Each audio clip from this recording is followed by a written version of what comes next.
Bismillahirrahmanirrahim. Assalamualaikum warahmatullahi wabarakatuh. Sahabat yang mulia, setiap kita pasti memiliki nama. Nama resmi sesuai KTP ataupun nama panggilan sehari-hari. Nama merupakan sebutan sakral bagi seseorang. Siapapun akan bereaksi ketika namanya disebut atau dipanggil. Minimal dengan sikap menoleh, membalikan seluruh badan, atau bahkan sampai melangkahkan kaki ketika jarak yang memanggil dengan kita yang dipanggil umpamanya agak renggang atau jauh. Inilah salah satu kekuatan energi nama yang zahir yang bisa kita rasakan dalam kehidupan sehari-hari. Di samping itu, pada nama atau panggilan ini yang rahasia tentunya. Terdapat pula energi atau kekuatan ruhania yang tidak kasat mata, yang tentu memiliki pengaruh pula pada kehidupan manusia, baik pengaruh positif maupun negatif. Oleh karena itu, nama ataupun panggilan haruslah menggunakan nama yang baik dan energi ruhanianya sinkron, sehingga memberi dampak positif bagi si pemilik nama, baik dari sisi zahirnya pun positif dari sisi batinnya. Nah, sahabat yang mulia, begitu pentingnya urusan nama atau panggilan ini. Tentu ini bukan hal yang sepele. Kenapa? Karena Allah Subhanahu wa Ta'ala telah melarang kita untuk memanggil dengan panggilan yang buruk, sebagaimana tercantum dalam surat Al-Hujurat ayat 11. Bismillahirrahmanirrahim. Wala talmizu anfusakum wala tanabazu bil alqab. Dan janganlah kamu saling mencela satu sama lain, dan janganlah saling memanggil dengan gelar-gelar yang buruk.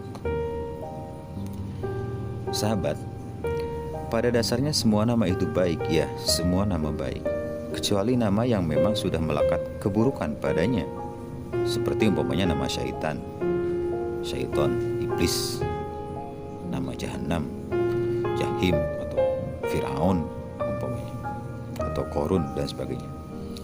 Jadi jangan coba-coba nama ini digunakan untuk panggilan, baik panggilan kita, nama anak, ataupun bahkan nama perusahaan kita. Perusahaan namanya jahanam umpamanya, janganlah, tidak baik itu. Kemudian nama yang baik pun bisa saja berdampak buruk. Ini maksudnya baik secara zahir, ya.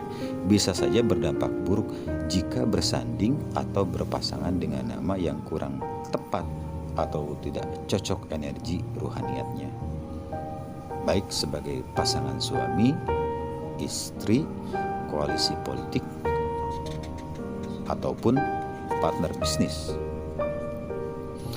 Nah, untuk memahami ini, kita bisa ambil contoh yang ataupun analogi yang mudah. Umpamanya saya punya 4 gelas air. Air pertama saya campurkan dengannya teh. Nah, tentu gelas pertama itu akan menjadi air teh. Nah, beda lagi umpamanya gelas kedua yang saya campurkan ke dalam air tersebut itu susu. Tentu gelas itu akan berisi air susu. Kemudian yang ketiga, beda pula yang saya masukkan ke air yang ada di gelas ketiga, yaitu kopi. Maka jadilah gelas tersebut berisi air kopi.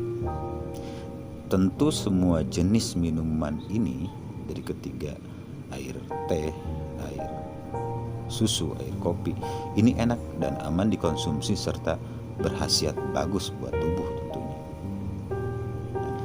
Namun jika air yang keempat saya campurkan dengannya pestisida atau racun sianida, maka jangan sekali-kali meminumnya, karena berbahaya dan berdampak buruk bagi tubuh, bahkan bagi nyawa seseorang tentunya. Pertanyaannya begini, bukankah dari semua campuran di atas tadi bahan dasarnya sama, yaitu ada airnya? Kenapa hasilnya beda? Gitu. Padahal sama-sama ada airnya.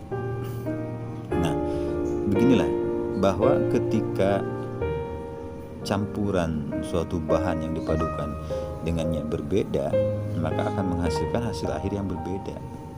tentu dengan karakteristik dan khasiat yang berbeda pula tentunya.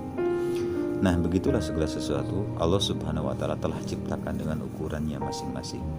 Dan hal ini berlaku pula pada segala sesuatu, termasuk campuran nama dan sebagainya. Allah berfirman dalam surah Al-Qamar, Bismillahirrahmanirrahim, Inna kulla syai'in khalaqnahu biqadar. Sungguh kami menciptakan segala sesuatu menurut ukuran. Nah sahabat, begitu pula pada setiap input yang berbeda akan menghasilkan output yang berbeda.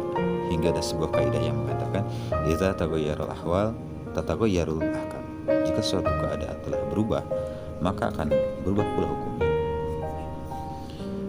Demikian juga dengan nama.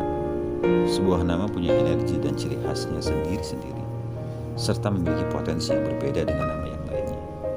Apalagi jika disandingkan dengan nama pasangan, suami atau istri, nama ibu disesuaikan dengan perhitungan tanggal hijriyah, kemudian hari dan sebagainya. Sudah ribuan tahun silam para pendahulu kita, yaitu khususnya para ulama hikmah,